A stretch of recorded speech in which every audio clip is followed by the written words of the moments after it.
TMC नेताओं को non-stop अंडा थेरेपी पर छिड़ा महासंग्राम। बीजेपी टीएमसी वर्कर्स में झड़प और टीएमसी के 3 बैंक खाते सीज होने के बाद ममता बनर्जी को 440 करोड़ का पहला करंट। पश्चिम बंगाल के ताजा अपडेट पर इस वक्त पूरे देश की नजर है। एक तरफ जहां ममता बनर्जी की मुश्किलें बढ़ती जा रही हैं, दूसरी तरफ बीजेपी ने बंगाल को सियासत का एपिसेंटर बनाकर रख दिया है। बीजेपी सरकार आने के बाद से बंगाल में कैसे बह रही है विकास परियोजनाओं की गंगा और ममता के सामने कैसे आ खड़ा हुआ है तकलीफों का तूफान। क्या सच में टीएमसी के सभी बैंक खाते फ्रीज होने वाले हैं? इन तमाम मुद्दों की सिलसिलेवार तरीके से पड़ताल करेंगे, लेकिन सबसे पहले बात पीएम नरेंद्र मोदी की, जो बंगाल महाविजय के बाद पहली बार पश्चिम बंगाल पहुंचे तो स्वागत के कई रंग नजर आए।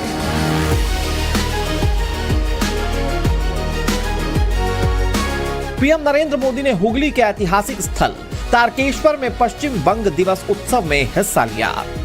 ये पहली बार है जब राज्य में इस दिन को आधिकारिक रूप से इतने बड़े पैमाने पर मनाया गया। 20 जून 1947 को डॉक्टर श्यामा प्रसाद मुखर्जी के नेतृत्व में बंगाल विधानसभा में बंगाल विभाजन का प्रस्ताव पारित हुआ था, जिसने हिंदू बहुल पश्चिम बंगाल की नींव रखी थी।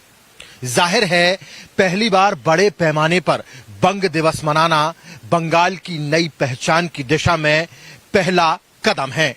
ममता बनर्जी की टीएमसी सरकार इसी दिन को मनाने का विरोध करती थी, लेकिन अब जहां पश्चिम बंगाल में बीजेपी की सरकार है तो वहीं प्रधानमंत्री नरेंद्र मोदी के मौजूदगी के बीच राज्य में बंग दिवस मनाया जा रहा है। इससे ये संदेश जाता है कि राज्य और केंद्र पश्चिम बंगाल की अस्मिता और इतिहास को राष्ट्रवाद की वैचारिक लाइन से ही आगे बढ़ाना चाहते हैं। प्रधानमंत्री नरेंद्र मोदी की सबसे बड़ी खासियत है विकास की राजनीति। बंगाल में भी बीजेपी डबल इंजन सरकार के मॉडल को मजबूती से पेश करने में जुट गई है। यही कारण है कि जीत के बाद पहली बार बंगाल आए पीएम नरेंद्र मोदी अपने साथ कई गिफ्ट लाए, कई विकास परियोजनाओं का उद्घाटन और शिलान्यास किया, जिनमें लगभग 590 करोड़ रुपए की रेलवे परियोजनाएं हैं। हावड़ा में 300 बिस्तर वाला नया रेलवे अस्पताल है। पूर्वी मिदनापुर में एक रेल ओवरब्रिज, प्रधानमंत्री ग्राम सड़क योजना के तहत 49 ग्रामीण सड़क परियोजनाएं शामिल हैं। बंगाल की हवा में अब एक नई ताजगी है। यहां के कण कण से एक नई खुशबू आ रही है। ऐसा लग रहा है जैसे बंगाल अब बेड़ियों से आजाद हो गया है।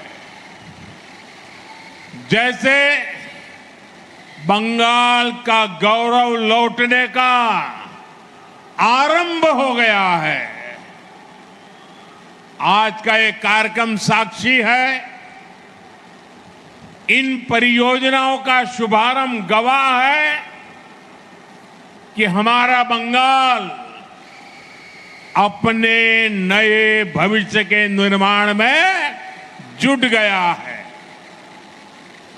बंगाल के लोगों के चेहरों की चमक,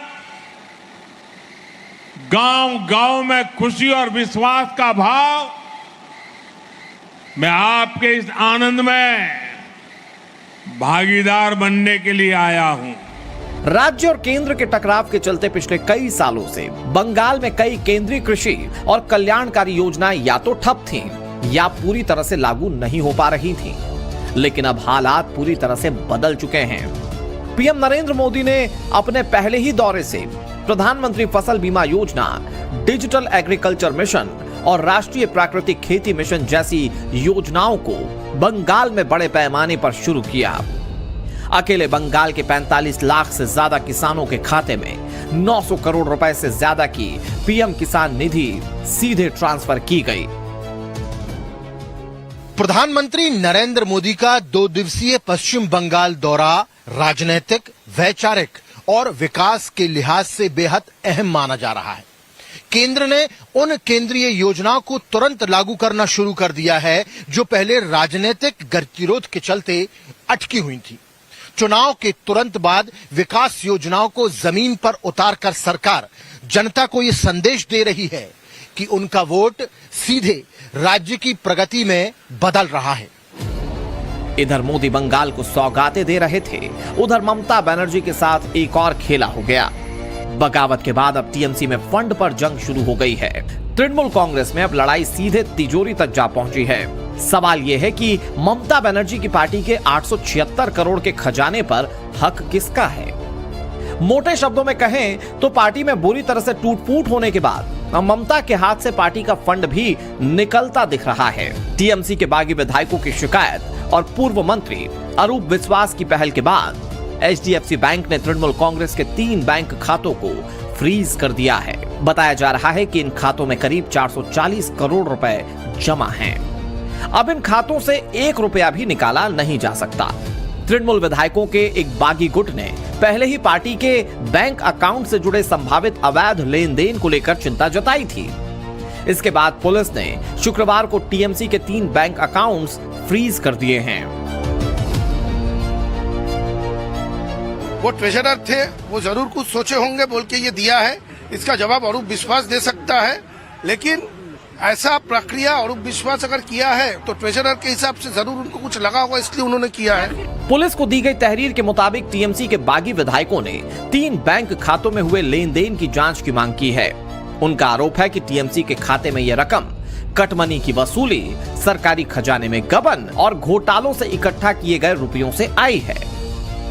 तृणमूल कांग्रेस के बड़े नेता और ममता सरकार में मंत्री रहे अरूप विश्वास ने 12 जून को कोलकाता में एचडीएफसी बैंक की सेंट्रल प्लाजा ब्रांच को ये चिट्ठी लिखकर पार्टी के सभी अकाउंट्स को फौरन फ्रीज किए जाने की मांग की थी, जिसकी रिसीविंग 16 जून की तारीख में दिख रही है।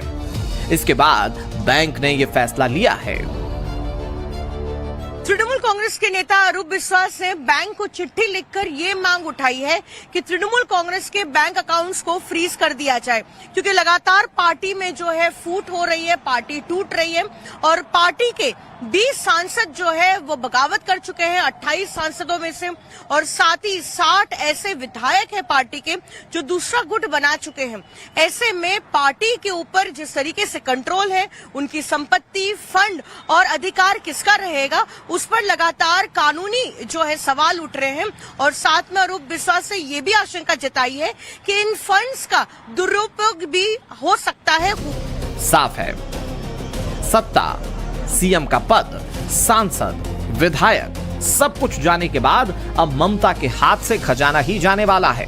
अब जरा टीएमसी की उस तिजोरी का आकार भी समझ लीजिए जिस पर लड़ाई छिड़ी हुई है।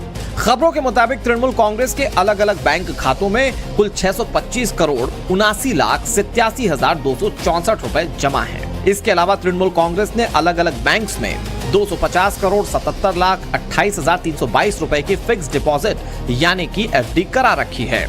अगर बैंक बैलेंस और फिक्स डिपॉजिट को जोड़ दिया जाए तो पार्टी के पास बैंक में कुल 876 करोड़ 57,15,586 रुपए हैं।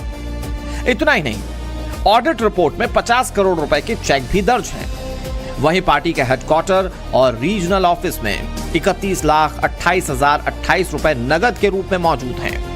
यानी कि बैंक बैलेंस, एफडी, चेक्स और नकदी को मिलाकर तृणमूल कांग्रेस के पास करीब 927 करोड़ रुपए हैं। यानी कि 900 करोड़ से ज्यादा का फंड। अगर इस पर कंट्रोल चला गया तो ममता और अभिषेक के लिए यह बड़ा झटका होगा। तो एक तरफ सांसदों और विधायकों की बगावत, दूसरी तरफ तिजोरी की चाबी पर सवाल।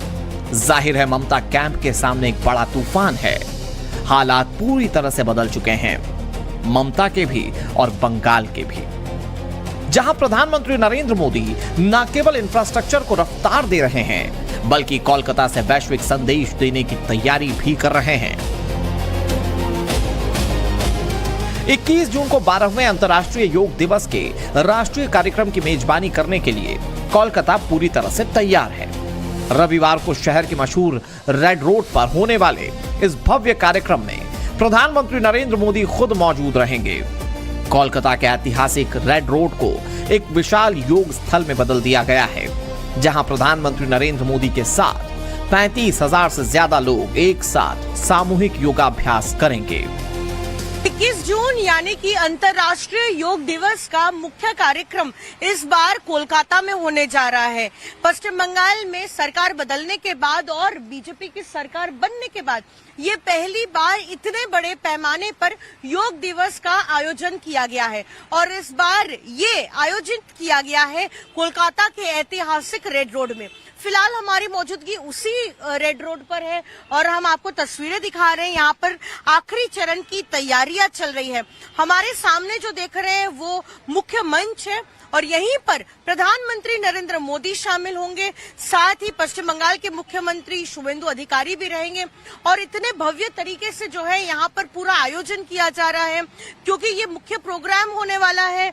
यहीं पर प्रधानमंत्री नरेंद्र मोदी शामिल होंगे और अभी हम जिस तरह से देख रहे हैं कि आखिरी चरण की तैयारियां चल रही है, जो बड़े पोस्टर है योगा के वो यहाँ पर लगाए जा रहे हैं, साथ ही वो पोस्टर जिसे प्रधानमंत्री नरेंद्र मोदी की तस्वीर है वो भी यहाँ पर लगाए जा रहे हैं और जिस तरीके से यहाँ पर मंच बनाया जा रहा है, यहाँ पर हम क्रेन से लेकर जेसीबी तक मौजूद देख रहे हैं इस पूरे वेन्यू पर। और साथ ही अगर हम आपको एक तस्वीर और दिखाएं कि इसी रेड रोड से जो सटा हुआ इलाका है और कोलकाता की हर एक सड़कों पर किस तरीके के झंडे लगाए गए हैं और योग दिवस के जो है पोस्टर भी लगाए गए हैं। हमारे सामने आप जो देख रहे हैं एक इम्पोर्टेंट इंटरसेक्शन है और इसी तरीके से पूरे जो शहर को एक तरीके से जो है योग महोत्सव में यहाँ पर कवर कर लिया गया है। योग दिवस पर कोलकाता में एक नया गिनीज वर्ल्ड रिकॉर्ड बनाने की तैयारी है। हुगली में गंगा नदी में 500 नावों पर लोग योग करेंगे। कोलकाता में 3000 ड्रोन्स आसमान में योग की आकृतियां उकेरेंगे। पूरे पश्चिम बंगाल में लगभग 2500 स्थानों पर कार्यक्रम होंगे, जहां करीब 10 लाख लोग योग करेंगे। तो एक तरफ जहां बंगाल में मोदी आसन कर रहे हैं, तो वहीं ममता सियासी टेंशन में है। आज यही बंगाल की बदली हुई पिक्चर है। Bureau report, times now, Navbharat.